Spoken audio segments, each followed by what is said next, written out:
We are going to begin with that breaking news out of Colombia, which is dealing with the aftermath of its strongest earthquake this century. Search and rescue efforts continued overnight and into the morning. The nation still reeling from Monday's 7.4 magnitude quake, which struck the country's coffee growing region. More than 160 people have been killed so far. That number is expected to rise. Dozens of buildings were reduced to rubble. One of the towers in this iconic cathedral in the city of Manizales collapsed during the quake. NBC6 Miami reporter Valerie Ryan joins us now from the Colombian capital, Bogota, where she was vacationing when the earthquake struck. Valerie, just help us understand the sheer scale and scope of this disaster and what the situation is like on the ground right now. Well, Joe, in Bogota here, we're about 250 miles west of the epicenter in San Jose del Palmar, which is in the department of Chocó. So, even here on the ground, 250 miles away, it was so strong.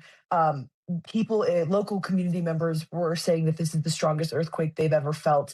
So the impact it was very scary to feel it here. We can't even imagine what's going on for those communities in Cali and Pereira. Here on the ground, people in Bogota haven't been impacted as much. There's been no structural damage that's been reported from officials. So we're very grateful for that.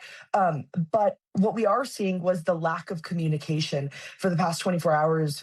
People here have not been able to get in communication with loved ones. We've heard from the president that there's still missing people. You're seeing in those videos there the destruction and the damage. So right now, as rescue efforts are underway, the big thing is trying to be able to communicate with loved ones, friends, and family. And we know we're in this window right now where so many important rescues are taking place. How are the rescue teams dealing with this situation? Do we know if they've had much success finding survivors? So as of right now, we're in that 24-hour period. So it's, we saw this with Venezuela. It's going to take some time. This is a marathon here.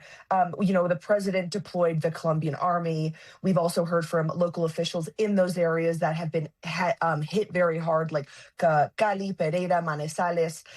They have deployed emergency response teams. You can see here, a lot of these people in these videos are community members that are helping each other out. So that's kind of what's happening in this first 24-hour period is just people trying to help each other. You mentioned the president there. This is actually his first major test. He's a pro-Trump president sworn in just days ago. How has he responded to this disaster so far? He had said yesterday on X, he had tweeted like he's ready to personally oversee recovery efforts.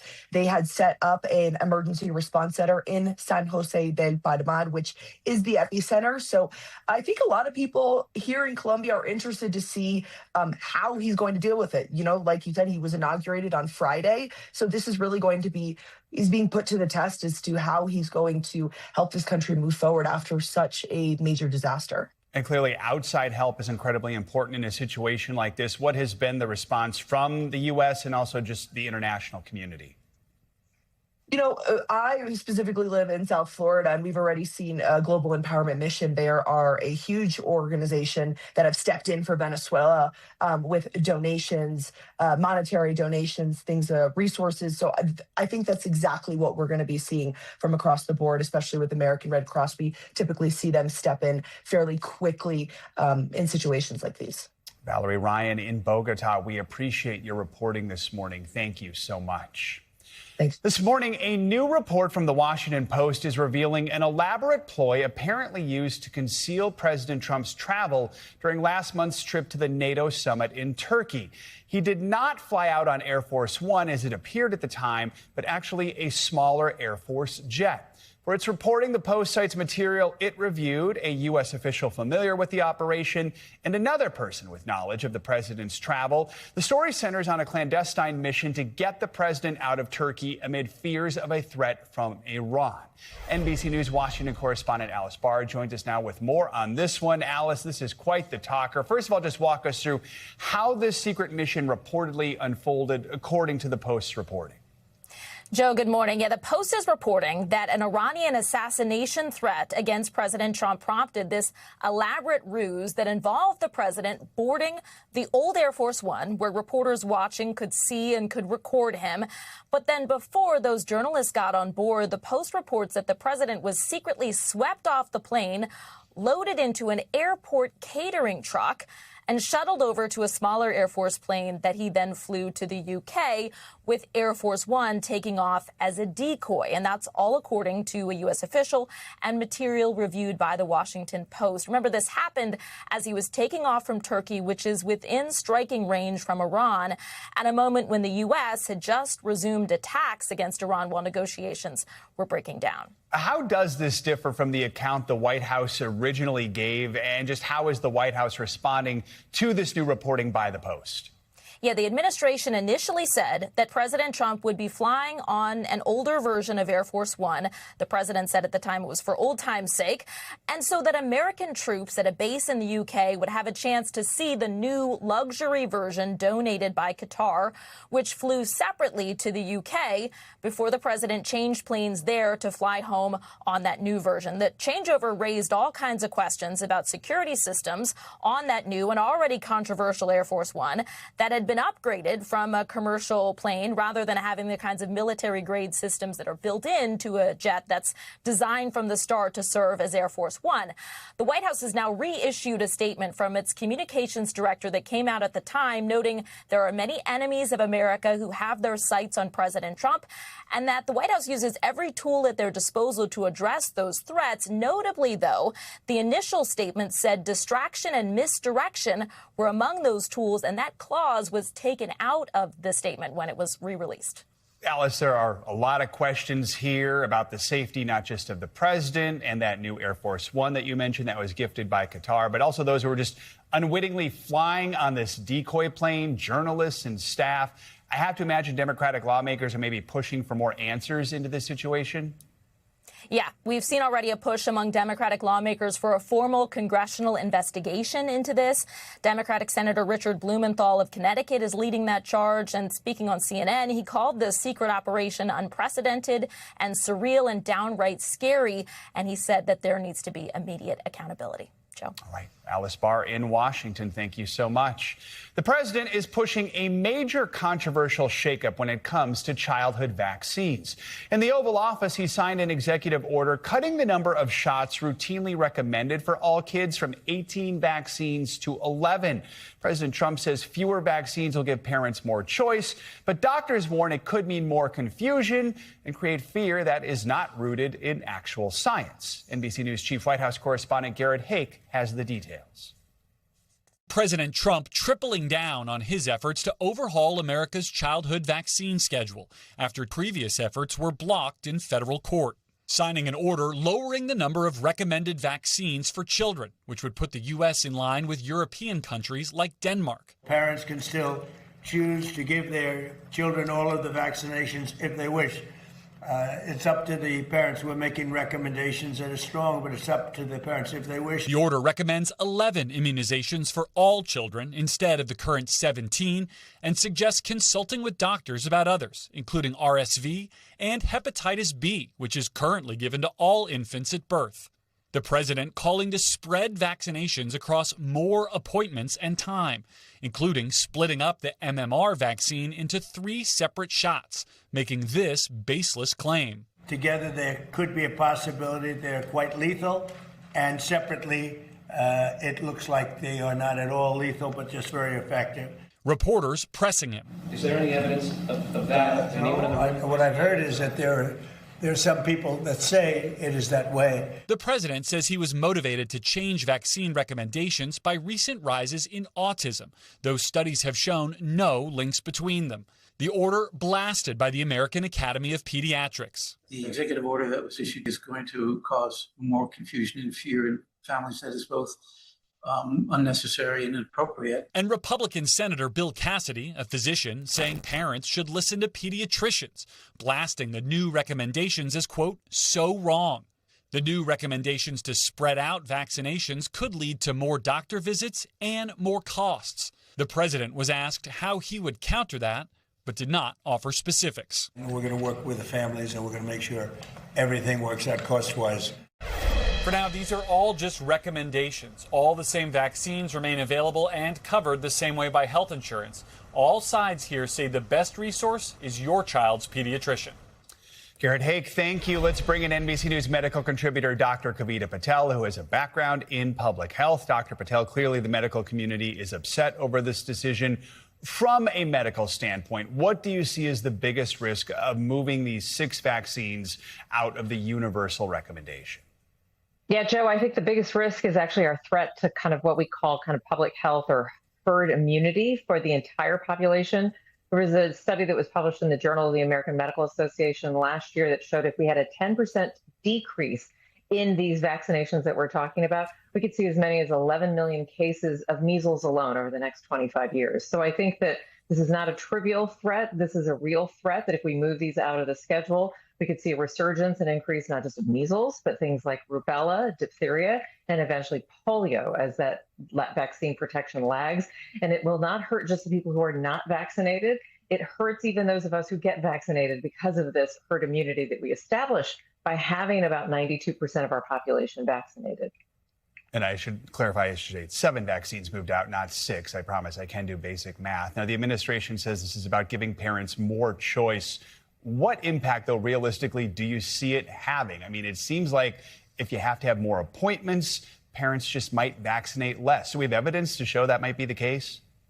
We do. We have evidence not just with breaking up vaccines, which is also technically very difficult to do, but when we do break and not just shots, but when we break apart any of our routine prevention actions, even thinking, Joe, about things like mammograms, we know that when we make those things difficult or require appointments to do any of these things, then we actually have a drop in the intended effect. We have a drop in people getting prevention. We have a drop in saving lives. So I would love to see more.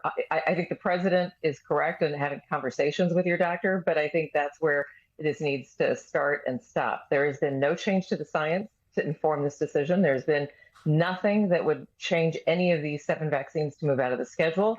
And not only that, there is a question about the legality of it because this is not coming from experts or science. It's coming from an executive order, which seems to have political standing. And the president sort of brushed off concerns about cost, but let's be clear, you deal with families. That cost is a legitimate concern for them, right? It is. Now, anything that's preventive should not have any coverage cost associated with it. But, Joe, we all know that we live in the real world, that families have a cost just to get kids to the doctor. I have to take time off of my work just to make sure my kids can get to the doctor. I have to also make sure that we can arrange for childcare if you have other children. We know that this is a driver in decreased visits, and that's not why we put the vaccines together. We put the vaccines together because that's what the science supports, and that's exactly where we should put it, with science in our children's hands. Something else that stands out, the order calls for breaking up the MMR vaccine into sort of these 3 separate vaccines, spacing the shot out. There's no evidence of any benefit to separating them. So with measles cases spreading right now in the U.S., is this really the time to break up the MMR vaccine, more shots, more appointments? Also, is there an M vaccine, another M vaccine, and an R vaccine right now? Right now, those vaccines do not exist. So I think that was probably the most surprising to manufacturers. You heard some of the major manufacturers actually voice this, that this would take several years to do. And not only that, Joe, lots of questions about what kind of process would have to take place from an FDA standpoint. So there are a number of things that would have to happen in order to break up these vaccines. And I think this is the part that's most confusing. If you listen to just the words yesterday, you would think that you could go to a doctor's office today and just break apart these vaccines. It's technically infeasible. In fact, just to make a comment about developed countries, our peer countries are actually moving in the direction we are. They're bundling the vaccines. They're even exploring how to add to the MMR vaccine to make one shot. Because again, getting back to what's best for patients from the safety standpoint, it's also the best for our children. We don't want 18 shots in our children, so we consolidate them to try to make them as friendly as possible. That's not a trivial thing for a patient's comfort when you're talking about a child. Dr. Kavita Patel, good to have you with us this morning, focusing on the science after this big announcement yesterday. Appreciate it. This morning, voters are set to head to the polls in primaries that could have major implications in November's midterm elections. Today, progressive Democrats are in the spotlight. The ideological divide within the party is going to be put to the test in several states. So too will the strength of President Trump's endorsement in a special election down in South Carolina following the death of Senator Lindsey Graham. Let's bring in NBC News legal affairs reporter Gary Grumbach to give us a preview of these primaries. Gary, good morning. Let's start with just the Democratic races. Wisconsin, Minnesota, Connecticut all have matchups to watch out for today. What are we looking for, and what could this tell us about what to expect in November? Yeah, these races are going to focus on two major issues, ideology and age. So let's get started in Wisconsin, the Badger State, and the race for governor there, where Democratic Socialist Francesca Hong is facing off against moderate David Crowley. We've seen success for progressives around the country this year in Senate in Michigan, for the mayor in New York City. Francesca Hong is hoping for the same for her team there in Wisconsin. Over in the great state of Minnesota, it's the race for Senate that everyone's focused on, and it's the same deal over there. Moderate Democrat Congresswoman Angie Craig is facing off against progressive and current Lieutenant Governor Peggy Flanagan.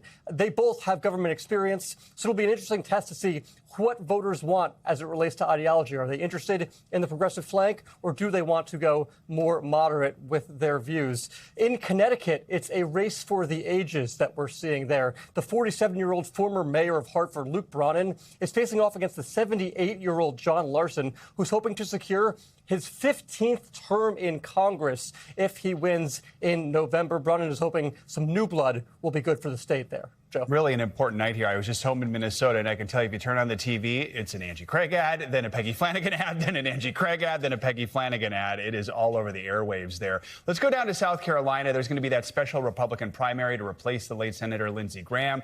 We know President Trump has endorsed his sister Darlene. Is there a clear favorite there to take that seat in Congress, at least for now?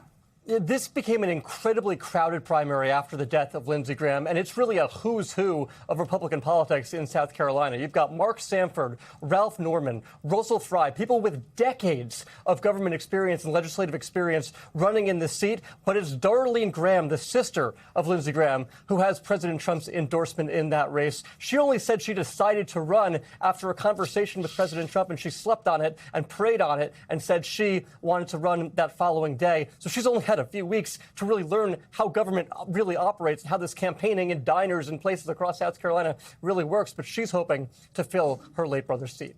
There's also going to be House primaries in Alabama after voting in May was postponed because of a new congressional map. Walk us through what happened there and just what we should know about those races. Yeah, this is fascinating here because Alabama in many districts has already had primaries. Some of the voters there have already voted. But because of the Supreme Court's decision that eliminated one of the state's two majority black districts, if you live in the 1st, 2nd, 6th, or 7th district in Alabama, you can go to the polls today and you can vote for your representative. Now, critics are concerned about the confusion this may cause within the state because, as you mentioned, there's commercials all over the state for these candidates. But some voters aren't voting today because they already voted. Joe? That is confusing. All right, Gary, thank you so much. This morning, 35 million Americans are once again waking up under the threat of severe weather. Many are bracing for powerful storms in the south or extreme heat along the East Coast and the Plains states. Comes after another round of severe weather hit the Midwest. Our own Angie Lastman is here with more on that. Angie, good morning. Good morning, Joe. That's right. Multiple tornadoes left a path of destruction through Illinois and across parts of the Midwest. This is going to be something that we've seen through the day today, but take a look at what we saw yesterday. Just fully condensed, copy it, just fully condensed. Severe weather slamming the nation's heartland. At least 5 reported tornadoes in Illinois and leaving a trail of destruction. In Ransom, this drone video shows a train blown off the tracks. Daylight revealing the extent of the damage. Homes unrecognizable, buildings ripped to shreds, and power lines toppled onto roads, many now unpassable. In Chicago, torrential downpours soaking the city. The heavy rain even delaying Sunday's White Sox game. Meanwhile, the unrelenting heat impacting almost 45 million people across the country, with scientists saying this July was officially the hottest month on record in the lower 48 states. The blistering temperatures continuing to fuel over 85 raging wildfires in the West. The fire is right here. This video shows flames dangerously close to a road in Wyoming. While in Oregon, firefighters continue battling infernos from the air, the sky turning eerily orange. And in Washington state, these dramatic photos show the scale of destruction in a neighborhood near Spokane after wildfires destroyed hundreds of homes, as Mother Nature continues causing chaos across the country. And that active weather has already started this morning. Notice that we've got 22 million people across parts of the Ohio Valley and stretching into the Northeast that are dealing with these flood alerts. 22 million people from Indianapolis, Cincinnati, Charleston, down to Roanoke, Cleveland, and Pittsburgh included in there as well, as we gear up for another kind of active day thanks to this front that's kind of just hanging around. We will see the potential for those severe storms across parts of the Midwest and the Mid-Atlantic through the day today. And then some of that heavy rain. You'll notice the pockets of it are possible. So some localized flooding going to be something that we'll likely see as well. Looking ahead to tomorrow, still some summer storms in the forecast from the plains to the East Coast. We're likely going to see the greatest chance for severe weather stretched across parts of the high plains. And here's what we see through at least the evening tonight. Pretty expansive. It does include an enhanced risk centered from Chicago down through Indianapolis and just to the west of Charleston, but much broader of a slight risk out there. So what does that mean? It means that we've got the chance for all those ingredients to come together with some of the stronger storms leaving us with wind gusts over 75 miles per hour, some damaging hail, as well as a tornado or two. Looking ahead to tomorrow, not quite as expansive, and there's that pocket across parts of the high plains, and then just a section of parts of Illinois, Indiana, and Kentucky that we could see kind of pop up some of these thunderstorms. It's the wind gusts and the hail yet again, isolated tornado risk, so that's the good news. I mentioned the heavy rain potential, and we've got those hourly rainfall rates that could reach up to 2, even 3 inches per hour. So we're concerned mainly anywhere from parts of Indiana stretching across northern Kentucky, parts of southern Ohio, and stretching into West Virginia. Charleston is included in that moderate risk. Where you see the brighter pink is where we have that better chance to see the flash flooding through the day today. And notice this at least goes through tomorrow. We could pick up 3, 4, even upwards of 6 inches in some of these locations. So this is why we have got that concern for flooding. Also, still dealing with the heat, plenty of heat alerts to go around. 53 million people, a good chunk of the country still dealing with these. Parts of the Southeast now included in those as well, as we gear up for yet another day of high 90s, if not triple digits, across these same regions. So 100 degrees in Fort Worth, feeling like 106. Atlanta, you'll feel like 96. Even Washington, D.C., it feels like temperature of 93 degrees today. Not any relief for tomorrow. It is August, but still, by even August standards, these temperatures are above where they should be. Across the plains, it's actual temperatures 100 plus for Wichita Falls and Dodge City. Charleston heads to 94 degrees. And even as we look ahead into the weekend, not a whole lot of relief in sight. I guess if you're looking at St. Louis with a high of just 92 on Friday, that could be a little bit of an improvement, but you get right back to 97 degrees, Joe, by the time we get to Saturday. So not a lot of relief, still hanging on to summer and then some across these regions. I'm renaming it August. August. I like that. Thanks, Angie. Appreciate it. We thank you for watching, and remember, stay updated on breaking news and top stories on the NBC News app or watch live on our YouTube channel.